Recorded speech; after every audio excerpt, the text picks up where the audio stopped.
They work while most of us are asleep so that we can avoid traffic and construction when we hit the road. But construction workers are now asking for something to change after two of their own were killed on the job earlier this month. Two young men, the victims of a suspected drunk driver.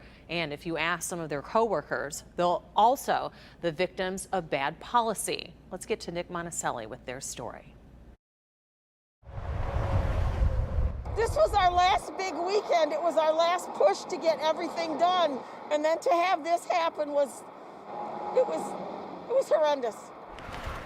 Mary Crowell has been in construction for nearly 4 decades. She can build, tear down, inspect anything. But while visiting the site again, what she can't do is bury the memories. As a mother, my heart it just feels shattered for those families. It was the overnight hours on November 7th. Mary and dozens of workers were fixing parts of I-94 in Ypsilanti. A suspected drunk driver, 29-year-old Ryan Musselman, came barreling through the worksite, hitting and killing Nicholas Sada and Devon Rose, both just 23 years old. Mary heard the crash and ran towards it. When I got here, I just wanted to know if it was our guys, and it was our guys. Her emotions run the gamut. Right now, it is anger towards the driver and their safety plans. On major projects, overnight, the work zone is usually well lit and well protected. On smaller ones, like patchwork, there's usually just barrels separating workers, dozens of workers who are spread out for miles. I don't believe we should be doing these operations at night where they're spread out like that. I just don't feel it's safe. We all have to work together to make change. And Mary is not alone.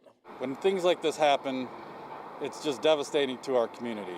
John Stevenson is a lead construction engineer and says all-night work, extra police presence, all of it needs to be revisited.